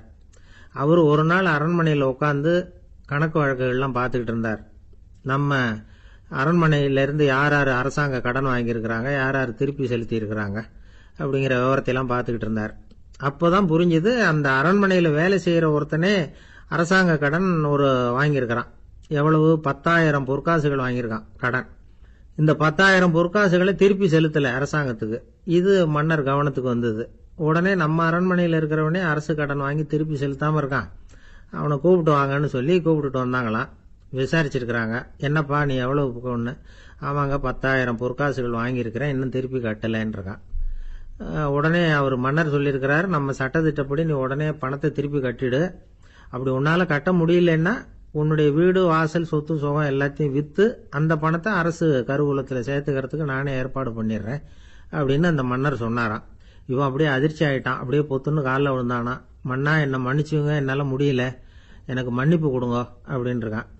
உடனே அவர் எழுந்திருச்சு, சரி நீ மன்னிப்பு கேட்டுட்ட, அதனால உன்னை மன்னிக்கிறேன், நீ பணம் கட்ட வேண்டாம் அப்படின்னு சொல்லி அந்த மன்னர் அவனை விட்டுட்டாராம். பணத்தையும் தள்ளுபடி போட்டார், நீ திருப்பி கட்ட வேண்டான்னு.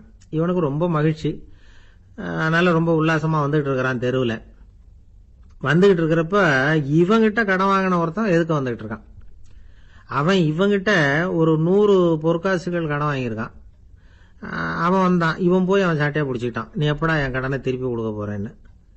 அவன் இப்ப முடியல, கொஞ்சம் பொறுத்துக்கா, அப்புறம் தாரேன் இருக்கான். அதெல்லாம் முடியாது, நீ கொடுத்துதான் ஆகணும் அப்படின்னு இவன் புடிவமா சொல்றான்.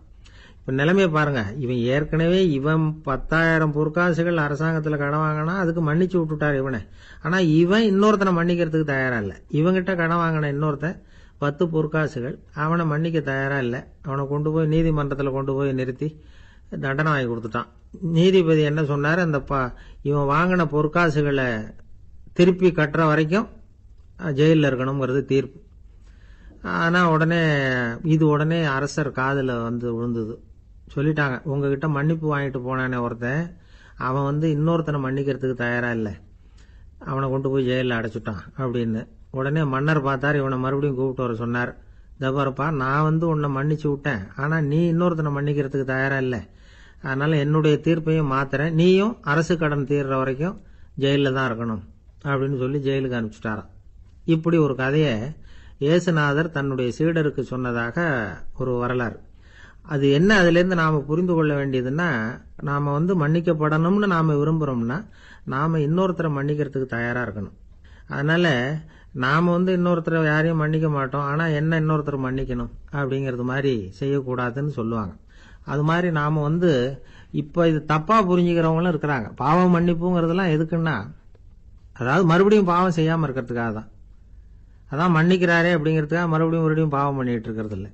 அதான் ஒருத்தர் கேட்டாராம், பாவத்திலிருந்து மன்னிப்பு கிடைக்கணும்னா நீ என்ன செய்யணும் அப்படின்னு கேட்டிருக்காரு.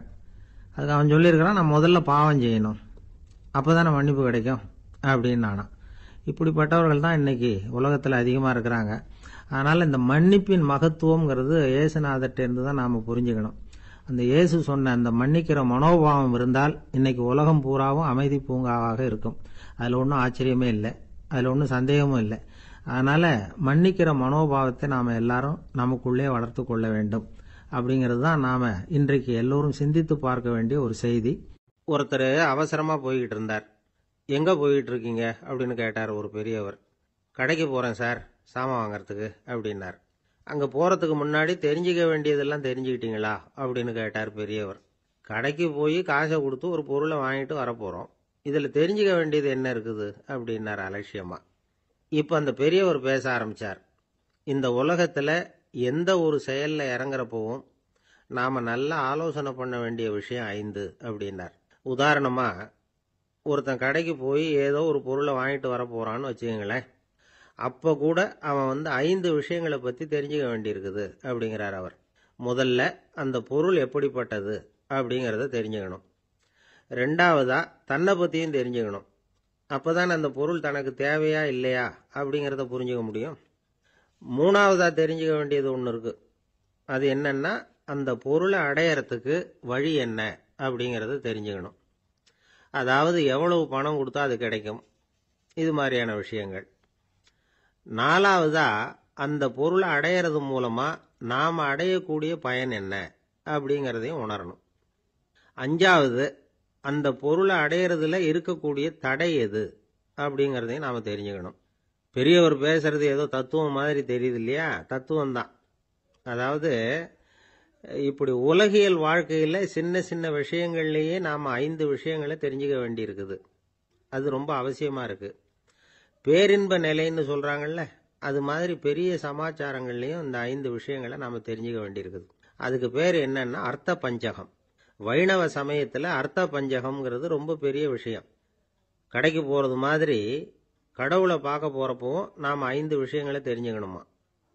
முதல்ல பரம்பொருள் அப்படிங்கிறது என்ன, அதோட தன்மைகள் என்ன, இதை தெரிஞ்சுக்கணும். இதுக்கு பேர் என்னன்னா பரமாத்ம ஸ்வரூபம் அப்படின்னு பேர். 2வது நாம யாரு, நம்மோட தன்மை என்ன அப்படிங்கறத தெரிஞ்சுக்கணும். நான் யாருன்னு எனக்கே தெரியலங்கிறப்போ இதை நான் சொல்றேன்னு இது என்னுடையதுன்னு சொல்றது தப்பு தானே. அப்புறம் 3வது விஷயம், பரம்பொருளை நாம அடையறதுக்கு வழி எது, இது தெரிஞ்சுக்கணும். இது உபாய ஸ்வரூபம் அப்படின்னு பேர். 4வது விஷயம், நாம அடைய வேண்டிய பயன்கள் என்ன அப்படிங்கறது தெரிஞ்சுக்கிறது. இதுக்கு புருஷார்த்தம் அப்படின்னு பேர். 5வது அந்த பயனை அடைய விடாமல் தடுக்கிற தடைகள் யாவை அப்படிங்கறத தெரிஞ்சுக்கிறது. இது விரோதி ஸ்வரூபம். இதத்தான் தடையியல் அப்படின்னு சொல்றாங்க. அதாவது பரமாத்மாவை பற்றிய அறிவு, ஜீவாத்மாவை பற்றிய அறிவு, உபாயம் பற்றிய அறிவு, புருஷார்த்தம் பற்றிய அறிவு, இந்த 4 அறிவுக்கும் எதிரடையா, அதாவது அதையெல்லாம் தப்பா புரிஞ்சுக்கிறதால உண்டாகக்கூடிய அறிவு விரோதி ஸ்வரூபம். என்ன இது தகவல்ல ஏதாவது கதை சொல்லுவீங்கன்னு பார்த்தா ஏதோ தத்துவம் பேசிக்கிட்டு இருக்கிறீங்களே அப்படின்னு நினைக்கலாம். இதுவும் தெரிஞ்சுக்க வேண்டிய ஒரு பெரிய விஷயம்தான். காதில் போட்டு வச்சா எப்போவாவது உபயோகப்படும். என்னுடைய நண்பர் ஒருத்தர் ஒரு நாள் என்கிட்ட சொன்னார், சார், அடுத்த மாதம் தஞ்சாவூரில் ஒரு கல்யாணம், போகிறதா வேண்டாமா அப்படின்னு ஒரே குழப்பமா இருக்கு அப்படின்னார். நான் உடனே இந்த அர்த்த பஞ்சக உபதேசம் பண்ண ஆரம்பித்தேன். அவர் எல்லாத்தையும் பொறுமையாக கேட்டுவிட்டு, சரி சார், நான் போகிறதுன்னு முடிவு பண்ணிவிட்டேன்னார். எப்படி இந்த முடிவுக்கு வந்தீங்க அப்படின்னு கேட்டேன். அவர் சொன்னார், சார், அந்த 2வது பாயிண்ட் ஒன்று சொன்னீங்களே, அதை புரிஞ்சுக்கிட்டதுக்கு அப்புறம்தான் இந்த முடிவுக்கு வந்தேன் அப்படின்னார். என்ன 2வது பாயிண்ட்னு? அதாவது தன்னை பற்றி புரிஞ்சுக்கணும் அப்படின்னு சொன்னீங்க. உடனே என்னை பற்றி புரிஞ்சுக்கிட்டேன், நான் யாருங்கிறது எனக்கு தெரிஞ்சுது, உடனே போகிறது தான் நல்லதுன்னு முடிவு பண்ணிவிட்டேன்னார். நீங்கள் யாருன்னு கேட்டேன். நான் தான் சார் அந்த கல்யாணத்தில் தாலி கட்ட வேண்டிய மாப்பிள்ளை அப்படின்னார். ஒரு நாள் ஒரு தகப்பனார் தன்னுடைய பிள்ளைய அழைச்சிட்டு வந்தார். சார், இவன் சரியாக படிக்க மாட்டேங்கிறான், பெரியவங்களை மதிக்க மாட்டேங்கிறான், நீங்கள் கொஞ்ச நாள் இவனுக்கு குருவாக இருந்து நல்ல விஷயங்களை சொல்லி கொடுத்தா தேவையில்லைன்னார்.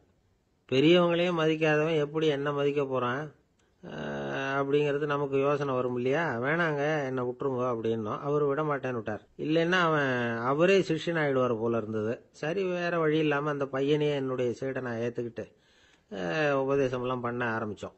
அதாவது குரு பக்தின்னா அது எப்படி இருக்கணுங்கிறத பற்றி சொல்லி கொடுத்தோம் அவனுக்கு. சதமகர் அப்படின்னு ஒரு குரு இருந்தார். அவருக்கு ஒரு சீடர். அவன் பேர் துளசி சைதன்யன், நைஷ்டிக பிரம்மச்சாரி. தன்னுடைய குருவுக்கு எந்த நேரத்தில் எது தேவைங்கிறத புரிஞ்சுக்கிட்டு சேவை செய்கிறவன். ஆனால் இவனை பற்றி மற்ற சீடர்களுக்கு பொறாமை வந்துட்டுது. இவன் மட்டும் இப்படி இருக்கானேன்னு உடனே குரு கிட்ட போய் கோல் மூட்டினாங்க. அவன் சரியில்லை, அவன் நடந்துக்கிறது சரியில்லை, அப்படி இப்படின்னு எதையாவது சொல்லி. இருந்தாலும் இதையெல்லாம் அந்த குரு நம்பலை. அவருக்கு தெரியும் யார் யார் எப்படின்னு. துளசி சைதன்யன் பெருமையை மற்ற சீடர்களுக்கு உணர்த்தணும் அப்படின்னு நினைச்சார். அதுக்கு ஒரு வழி பண்ணார். ஒரு நாள் சீடர்களை எல்லாம் கூப்பிட்டுக்கிட்டு ஒரு காட்டு வழியா போய்கிட்டு இருந்தார்.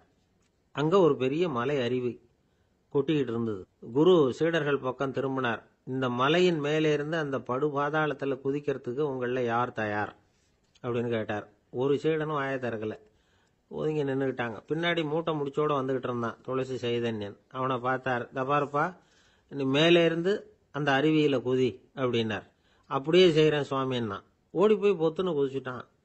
அடுத்த கணமே குருநாதர் தன்னுடைய யோக சக்தியால் பறந்து போய் அவன் கீழே விழுந்துடாம தாங்கி பிடிச்சி கொண்டுகிட்டு வந்துட்டார்.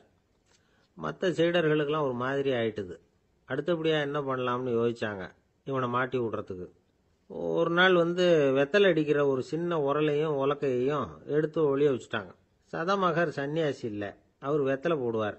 பல்லு சரியில்லை, அதனால இடிச்சு தான் வெத்தலையை போடணும். திடீர்னு வெத்தலை பாக்கு கேட்டார். வழக்கமாக உரலில் இடித்து தர்றது தான் துளசியின் பழக்கம். உரலை தேடினா கிடைக்கல, என்ன பண்ணுறது?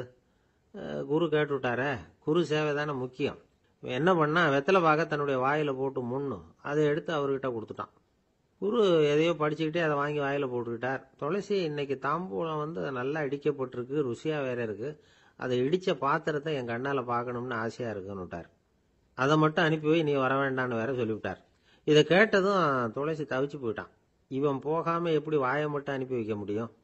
இவன் தவிக்கிறத பார்த்ததும் மற்ற சீடர்களுக்கெல்லாம் மனசுக்குள்ள ரொம்ப சந்தோஷம். துளசி கொஞ்சமும் யோசிக்கல, வாழை எடுத்தான், தன்னுடைய தலையவே அப்படியே அறுத்து வெட்டி எடுத்தான். இன்னொரு சீடங்கிட்ட கொடுத்துட்டான், எடுத்துட்டு போன்னு சொல்லி. கொண்டுட்டு போய் குரு முன்னாடி வைக்கிறாங்க. அந்த தலையில வாய் திறந்திருக்கு, வெத்தலை போட்டு முன்னு இருந்தது, தெரிஞ்சு போச்சு, சிவப்பா இருந்தது. அவனுடைய குரு பக்தியை இப்ப எல்லாரும் ஒத்துக்கிட்டாங்க. அதுக்கப்புறம் குரு சதமகர் தன்னுடைய அற்புத திறமையினால அந்த தலையை மறுபடியும் ஒட்ட வச்சுட்டார். துளசிக்கு உயிர் வந்துட்டுது. இப்படி ஒரு பெரிய கதை உண்டு. அதாவது துளசி சைதன்யன் அவனுடைய குரு பக்தி எப்படி அப்படின்னு கேட்டோம். ரொம்ப அபாரம் அப்படின்னு அந்த பையன் அடக்கமா, சும்மா விளையாட்டுக்காக தான் அப்படி அவங்ககிட்ட கேட்டோம். ஏன்பா, உன்னுடைய குரு பக்தியை என்கிட்ட காட்டுறதுக்கு உன்னோட கழுத்தை நீயே அறுக்கணும்னு நான் சொன்னா அதை நீ செய்வியா அப்படின்னு கேட்டோம். என்னுடைய கழுத்தை வந்து நானே அறுக்க வேண்டிய அவசியம் இல்லை சார் அப்படின்னா அவன். ஏண்டான்னு. அதே காரியத்தை தான் இனிமே நீங்க தினமும் செய்ய போறீங்களே சார் அப்படிங்கிறான்.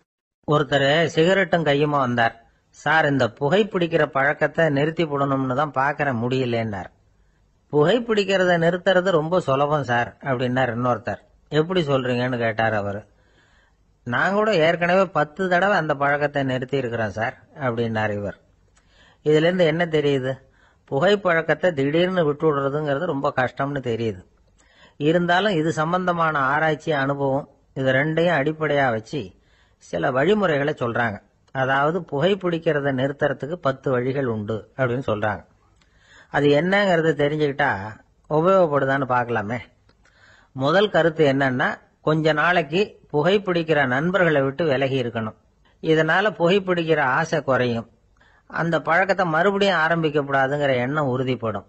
2வது கருத்து, புகைப்பிடிக்கிறதை எதிர்த்து தீவிரமா பிரச்சாரம் செய்ய ஆரம்பிச்சிடணும். அது அடுத்தவங்களுக்கும் உபயோகப்படும், உங்களுக்கும் உபயோகப்படும். உங்க உள்ளுணர்வை அது தூண்டும், உங்களை வந்து உறுதி கொள்ள வைக்கும். 3வது கருத்து என்னன்னா, தினமும் 2 தடவை குளிக்கணும். எப்படி தெரியுமா? முதல்ல வெதுவெதுப்பான தண்ணீர், அப்புறம் குளிர்ந்த தண்ணீர், இப்படி மாறி மாறி குளிக்கணுமா. 4வது கருத்து, உடற்பயிற்சிகள் செய்யணும். மூச்சு வாங்குற மாதிரியான பயிற்சிகள் ரொம்ப நல்லதான். பிராணாயாமம் அப்படிங்கிற மூச்சு பயிற்சி ரொம்ப நல்லதுங்கிறாங்க. அப்புறம் 5வது கருத்து, சாப்பாடு வந்து மிதமா இருக்கணும், சீரா இருக்கணும். பச்சை காய்கறிகள், பழங்கள் சாப்பாடுல சேர்த்துக்கலாம். அடிக்கடி கொஞ்சம் கொஞ்சமா சாப்பிட்டு ரத்தத்துல சர்க்கரையின் அளவை பராமரிக்கணும். இது வந்து நரம்புகளை வந்து அமைதிப்படுத்தும். 6வது கருத்து என்னன்னா, ரொம்ப நேரம் பசியோட இருக்கக்கூடாது. புகைப்பிடிக்கிறத நிறுத்த முயற்சி செய்யும் பொழுது எடை குறைப்பு நடவடிக்கைகளை மேற்கொள்ளக்கூடாது. 7வது கருத்து, காப்பி, தேநீர், மதுபானம், அப்புறம் போதைப் பொருள்கள் கலந்த உணவுகள் இதெல்லாம் வேணாம். புகைப்பிடிக்கிறத அதெல்லாம் ஊக்கப்படுத்தும். கடுகு, மிளகு, அப்புறம் காரமான பொருள்களை தவிர்க்கணும். உப்பு அளவை குறைக்கணும். தினமும் 10 கோவள தண்ணீராவது குடிக்கணும். வெறும் தண்ணி புகைப்பிடிக்கிற ஆவலை வந்து தணிக்குதான். 8வது கருத்து, கையில வந்து சிகரெட்டு, புகையில ஏதாவது இருந்தா உடனே தூக்கி எறிஞ்சிருங்க.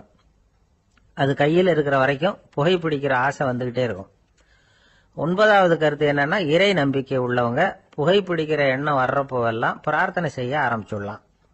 10வது கருத்து, உங்களுக்கு ரொம்பவும் வேண்டியவங்க யாரோ அவங்க கிட்ட எல்லாம் நீங்க புகைப்பிடிக்கிறத நிறுத்தி விட்டதா சொல்லிவிடுங்க. இந்த 10 வழிகளையும் கடைபிடிக்க ஆரம்பிச்சுட்டா புகைப்பிடிக்கும் பழக்கத்தை நிறுத்தி விடலாம் அப்படின்னு சொல்றாங்க அனுபவப்பட்டவங்க. முயற்சி பண்ணி பார்க்கலாம். ஒரு முக்கியமான இடத்துல நின்றுகிட்டு இருந்தார் ஒருத்தர். அங்க வந்த இன்னொருத்தர், ஏன் சார் இந்த இடத்துல சிகரெட் பிடிக்கலாமா அப்படின்னு அனுமதி கேட்டார். இந்த இடத்துல சிகரெட் பிடிக்க கூடாதுங்க அப்படின்னாரு இவர். நீங்க இப்படி சொல்றீங்க, ஆனா இந்த இடத்துல கீழே நிறைய சிகரெட் துண்டுகள் கிடக்குதே, அவங்கெல்லாம் யாரு? அவங்கெல்லாம் உங்க மாதிரி என்கிட்ட அனுமதி கேட்காதவங்க அப்படின்னாராம் இவர். ஒரு நண்பர் ஆனந்தமா சிகரெட் பிடிச்சிக்கிட்டு இருந்தார். இந்த பழக்கத்தை விட்டுடுங்களேன் அப்படின்னு சொல்லி பார்த்தோம். விட்டுடலாம்னு தான் பாக்குறேன், ஆனா முடியலையேன்னார். மனசு வச்சா எல்லாம் முடியும் அப்படின்னும். அவர் கொஞ்ச நேரம் யோசனை பண்ணார். அப்புறம் சொன்னார், சரி சார், இதுதான் நான் பிடிக்கிற கடைசி சிகரெட் அப்படின்னு சொல்லி ரொம்ப அழுத்தமா புகையை உள்ளுக்கு இழுத்தார். அதுக்கப்புறம் அந்த துண்டு சிகரெட்டை வீசி எறிஞ்சுட்டார். ஒருத்தர் இது மாதிரி தீர்மானம் பண்ணி தன்னுடைய கடைசி சிகரெட்டை தூக்கி எறிஞ்சுட்டாருன்னா அது ஒரு பெரிய விஷயம்தான். அதுக்கு பிறகு அவர் உடம்புல படிப்படியா என்னென்ன மாற்றங்கள் நடக்கும் அப்படிங்கறத பத்தி ஒரு விவர பட்டியலே வெளியிட்டு இருக்கிறாங்க. அது என்ன விவரம் தெரியுமா? ஒருத்தர் வந்து புகைப்பிடிக்கிற பழக்கத்தை நிறுத்துறாருன்னு வச்சுங்க. அப்படி அவர் நிறுத்தின 20 நிமிடங்களுக்குள்ள உயர் ரத்த அழுத்தம், உடல் வெப்பம், நாடி துடிப்பு இதெல்லாம் சரியான நிலைமைக்கு வந்துருதான். 8 மணி நேரத்துக்குள்ள இந்த ஸ்மோக்கர்ஸ் பிரீத் அப்படிங்கிற தன்மை மறைஞ்சிருதான். ரத்தத்துல உள்ள கார்பன் மோனாக்சைடு அளவு குறையுதான். ஆக்சிஜன் அளவு கூடுதான். சரியான அளவுக்கு வந்துருதான். ஒருத்தர் கடைசி சிகரெட்டை தூக்கி எறிஞ்சுட்டாருன்னா 24 மணி நேரத்துக்குள்ள மாரடைப்பு ஏற்படுறதுக்கான வாய்ப்பு குறைஞ்சுடுதான். 48 மணி நேரத்துக்குள்ள உணர்வு நரம்புகளின் முனைப்பகுதிகள் மறுபடியும் ஒன்னு சேர்ந்துருதான். அதனால நாக்கு சுவை உணர்வு, மூக்கின் முகரும் சக்தி இதெல்லாம் வந்து மேம்படுதான். நல்ல நிலைமைக்கு வந்துருதான். சிகரெட்டை நிறுத்தின 3 நாளுக்குள்ள மூச்சு விடுறது சுலபமாயிடுதான். இப்படி அவங்க பட்டியல் நிறைய சொல்றாங்க. 2 அல்லது 3 மாசத்துக்குள்ள என்ன ஆகும் தெரியுமா? ரத்த ஓட்டம் வந்து மேம்படுது, நடக்கிறது சுலபமாயிடுது. நுரையீரல் கொள்ளளவு 30% அதிகரிக்குது. 1 to 9 மாசத்துக்குள்ள சுவாச குறைபாடுகள் நீங்குது. நுரையீரல்ல இருக்கக்கூடிய இந்த அசுத்தம் வடிகட்டும் திசுக்கள் சரியா வேலை செய்ய ஆரம்பிச்சிருது. ஒரு வருஷத்துக்குள்ள இந்த இதய அழுத்த நோய்க்கான வாய்ப்பு பாதியா குறைஞ்சிருது. இந்த சிகரெட்டை நிறுத்தின 5 வருஷத்துக்குள்ள ஒரு நாளைக்கு ஒரு பாக்கெட் சிகரெட் பிடிக்கிறவர்கள்ல நுரையீரல் புற்றுநோயினால சாகிறவர்கள் எண்ணிக்கை பாதியா குறைஞ்சிருது. புற்றுநோய் செல்கள் சீரமைக்கப்படுது. ஆக ஒருத்தர் புகைக்கிறத விட்டுணும்னு தீர்மானம் பண்ணி தன் கையில இருக்கிற சிகரெட்டை இதுதான் கடைசின்னு சொல்லி தூக்கி எறிஞ்சுட்டா அதுக்கப்புறம் படிப்படியா இவ்வளவு நன்மைகளும் மாற்றங்களும் ஏற்படுறதாக இந்த அமெரிக்கன் கேன்சர் சொசைட்டி தெரிவிச்சிருக்குது.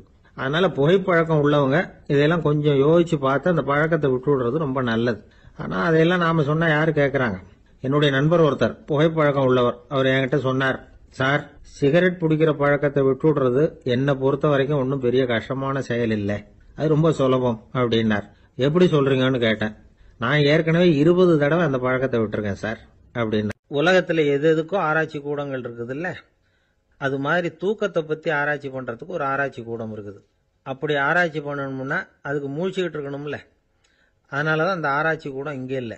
அமெரிக்காவில் பாஸ்டன் பல்கலைக்கழக மருத்துவமனையில் அது இருக்குது. அங்கே தூக்கத்தை பற்றி பலவிதமான ஆராய்ச்சிகள் பண்ணிட்டு இருக்கிறாங்க. அந்த ஆராய்ச்சி கூடத்தில் இயக்குனராக இருக்கிற ஒரு நிபுணர், அவர் என்ன சொல்றாரு தெரியுமா? உங்களுக்கு தூக்கம் வரலையா, நீங்கள் நல்லா தூங்குறதுக்கு தாராளமாக சில யோசனைகளை என்னால் சொல்ல முடியும் அப்படிங்கிறார். யோசனை தானே, காசா பணமா கேட்டு வச்சுக்கலாமே. உணவு, மனநிலை, தூங்கும் இடத்தோட சூழ்நிலை, படுக்கைக்கு செல்றப்போ உள்ள பழக்க வழக்கங்கள், இது காரணமாக ஒருத்தருக்கு தூக்கம் வராமல் போகலாம். தூக்கம் வராததுக்கு இதுதான் காரணம்னா அதையெல்லாம் சுலபமாக கட்டுப்படுத்தலாங்கிறார் அவர். தூக்கத்தை வரவழைக்கக்கூடிய ஒரு நல்ல மருந்து உடற்பயிற்சி. ஆனால் ஒன்று, படுக்க போகிற நேரத்தில் இது மாதிரி உடற்பயிற்சிகள் எல்லாம் செய்யக்கூடாது. கொஞ்சம் முன்னாடி பகல்லையே இந்த பயிற்சிகளை செய்கிறது நல்லது. தூக்கம் வராமல் அவதிப்படுறவங்க பிற்பகல் நேரங்களில் காஃபி, டீ இது மாதிரி பானங்களை சாப்பிடக்கூடாது. மது அருந்துறது கூட தூக்கத்தை பாதிக்கும். வெது வெதுப்பான நீரில் குளிக்கிறது, தியானத்தில் ஈடுபடுறது, ஓய்வாக இருக்கிறது, படுக்கிறது, அதாவது படுக்கிறதுக்கு முன்னாடி ஒரு குவளை பால் சாப்பிட்றது, இதெல்லாம் தூக்கத்தை வரவழைக்கிறது ரொம்ப உதவியாக இருக்கும். இன்னொரு விஷயம் என்னென்னா, தூங்கி ஆகணுமேங்கிற கவலை வேண்டியதில்லை. அப்படி நினச்சி கவலைப்படுறதை விட்டுடணும். தூக்கம் வரலையா, உடனே படுக்கையை விட்டு எழுந்திருக்க வேண்டியது. வெளியில் வாங்க, வேறு ஏதாவது வேலையில் ஈடுபடுங்க, கொஞ்ச நேரம் உலாவுங்க, அல்லது ஏதாவது ஒரு புஸ்தகத்தை எடுத்து படிங்க. களைப்பு ஏற்பட்டால் மறுபடியும் படுக்கைக்கு போங்க, தூக்கம் தானே வந்துடும். ஒரு விஷயத்தை மட்டும் நல்லா ஞாபகத்தில் வச்சுக்கணும். படுக்கைக்கு போகிறப்போ உங்கள் மற்ற எல்லா பிரச்சனைகளையும் மறந்துடணும். அது எப்படி சார் முடியும்? அந்த நேரம் தானே எல்லா பிரச்சனையும் வரிசையாக ஞாபகத்துக்கு வருது அப்படின்னு நாம் நினைக்கலாம். ஆனால் பழக்கத்தில் அதை நாம் மாற்றிக்க முடியும். கொஞ்சம் முயற்சி பண்ணணும், அவ்வளோதான். இது எல்லாமே ஆராய்ச்சி பண்ணி பார்த்துட்டு அந்த நிபுணர் சொல்கிற கருத்து தான். இன்னொரு விஷயமும் அவர் சொல்கிறார். அது என்னன்னா, உடல் கோளாறு காரணமாக தூக்கம் வராமல் அவதிப்படுறவங்களுக்கெல்லாம் இந்த யோசனைகள் சரியாக வராது அப்படிங்கிறார். அதுக்கெல்லாம் மருத்துவ சிகிச்சை கொடுத்து தான் சரி பண்ணணும். சில பேருக்கு நடு ராத்திரியில் மூச்சு திணறல் ஏற்பட்டு தூக்கம் வராமல் போயிடும். ஊரெல்லாம் தூங்குறப்ப தான் மட்டும் தூங்காமல் மூழ்கிட்டு இருக்கிறது, ஊரெல்லாம் மூழ்கிட்டு இருக்கிறப்போ தான் மட்டும் தூங்குறது, இது மாதிரி கோளாறுகளால் சில பேர் பாதிக்கப்படலாம். காலு தசை முறுக்கிக்கிறதுனால சில பேருக்கு அடிக்கடி விழிப்பு வரலாம். மன அழற்சி காரணமாக சில பேருக்கு தூக்கம் வராது. இது மாதிரி கோளாறுகளுக்கெல்லாம் அதுக்கு தகுந்த மாதிரி சிகிச்சை கொடுத்து தான் சரி பண்ண வேண்டியிருக்கும். எந்த கோளாறும் இல்லாமல் தூக்கம் வரலைன்னா ஆரம்பத்தில் சொன்ன முறைகளை கடைபிடிச்சு பார்க்கலாம். தூக்கம் வந்ததுன்னா யோசனை சொன்ன அந்த நிபுணருக்கு நன்றி சொல்லலாம். ஒருத்தர், ஏன் சார் பஸ்ஸில் தூங்குறது கெட்ட பழக்கமானு கேட்டார். இல்லையே,